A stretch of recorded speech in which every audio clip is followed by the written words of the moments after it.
Un cordial saludo a todos. Vamos a partir de esta capacitación o este video corto para partir con la iniciativa de notificaciones prearribo.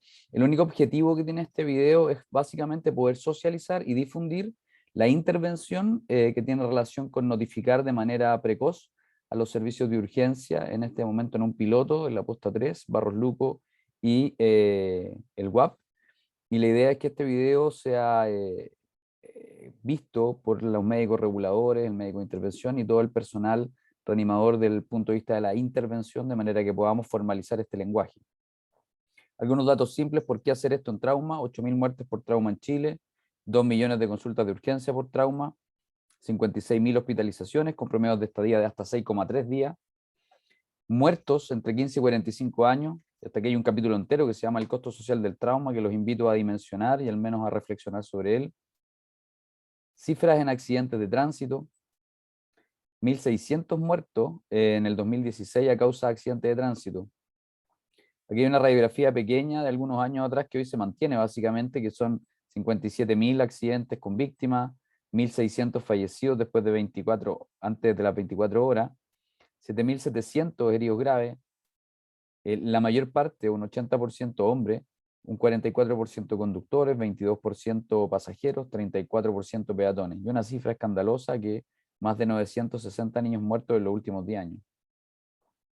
Cuando nos comparamos con países de la OECD en relación a la tasa de mortalidad cada 100.000 habitantes, ustedes pueden ver en este gráfico que somos de los peores países desde el punto de vista de la tasa de mortalidad por 100.000 habitantes en relación al trauma y básicamente los accidentes de tránsito en particular, que es de lo que hay estadísticas. Y cuando miramos los porcentajes de cambio en relación a los otros países de la OCDE, somos los únicos que en los últimos años habíamos tenido cambios positivos en relación al trauma. O sea, teníamos más muertos y más accidentes que los años anteriores. Y lo mismo, muertes por accidente de tránsito, de acuerdo al parque vehicular, está Sudáfrica, Marruecos, Camboya y luego Chile. Por lo tanto, esto es una enfermedad que es de alto impacto y por el cual fallecen miles de chilenos al año. ¿Cómo se maneja esto? Básicamente, cuando hablamos de trauma grave, hablamos de un sistema de manejo, que no es o no funciona si alguna de sus partes falla. Y ahí es donde nosotros tenemos el rol inicial de dar el puntapié inicial a todas las intervenciones del trauma. Y ahí está el prehospitalario, ¿no es cierto? Luego vienen los servicios de urgencia, radiología, pabellones, cuidado intensivo, las salas de rehabilitación y finalmente hasta que el enfermo vuelve a su casa en condición óptima, es decir, como estaba idealmente al momento de sufrir este accidente. Aquí hay una premisa que es vital: paciente correcto, hospital correcto, tiempo correcto y el tratamiento correcto. Es vital que podamos cautelar que estas cuatro cosas sucedan.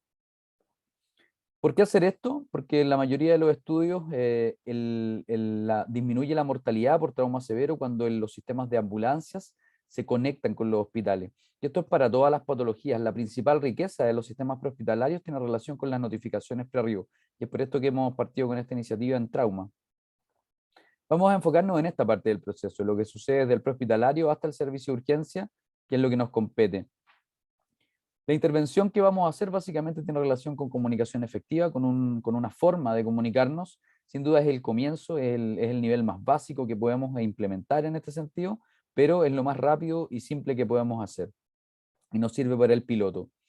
¿Qué son las notificaciones prearribo? Básicamente son mensajes que se dan estandarizados desde los sistemas de ambulancia, idealmente, o desde el primer contacto telefónico, o desde el primer contacto médico en el lugar, de manera de poder utilizar todo el tiempo de calle en preparar el hospital para la llegada de un enfermo grave y se le den las atenciones que ese enfermo requiere.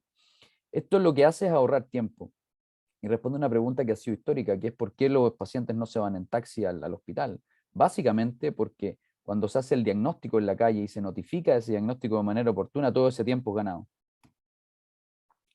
Este va a ser el símbolo del cambio. Este es la cartilla del IMIST.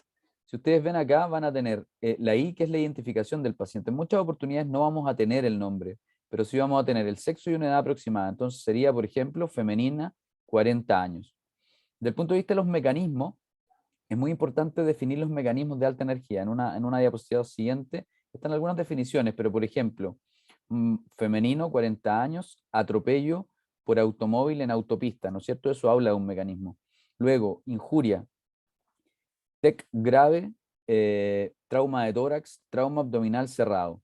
Luego, los signos vitales, que van a ser de tremenda importancia a la hora de definir algunas cosas para esperar a este paciente: presión arterial, frecuencia cardíaca, frecuencia respiratoria, saturación y el Glasgow, ¿no es cierto? Y finalmente, un tratamiento, una tendencia que se le vaya a aplicar. Por ejemplo, vía venosa en ruta y administración de 250 cc de suero fisiológico, que sería una posibilidad, ¿no? Luego, de cara al AMBO, es importante ahí que esto puede quedar para después, ¿no es cierto? Puede ser intrahospitalario, y si es posible recabar algún antecedente prehospitalario, es deseable. Por ejemplo, el uso de anticoagulantes en pacientes con trauma. ¿Dónde estamos impactando acá en el proceso? En el momento en el cual el paciente ya tiene el reanimador en el lugar y este da el primer informe. Ahí se echa a andar la cadena. En el momento en que el reanimador llega al lugar, se le solicita el informe 1, y en este informe 1 debería venir ya el lenguaje de IMIS. Femenina, 40 años, atropello de alta energía en una autopista, ¿no es cierto? Luego, las injurias TEC grave, trauma de tórax, trauma abdominal cerrado. Luego los signos vitales, ¿no es cierto? Por ejemplo, podría ser 80-40, frecuencia cardíaca de 120 por minuto, una frecuencia respiratoria de 40 por minuto, con una saturación de 89% y un Glasgow de 7, ¿ya? Eso habla ya de lo que debería ser el hospital frente a esta emergencia. Una vez que el reanimador informa a este IMIS de manera inicial y se prepara para intervenir de manera rápida a ese paciente y trasladarlo al hospital más cercano que lo pueda resolver, el regulador va a notificar a un punto de enlace previamente definido en los hospitales. Ya en este caso, el piloto se realizará con la posta 3, con el WAP y con el Barros Luco, donde ellos también recibirán esta capacitación, de manera que ellos puedan comprender lo que deben hacer al momento de recibir este mensaje. Entonces, el regulador le entregará el IMIS, le entregará el mensaje, y tienen 3 niveles de activación en este hospital.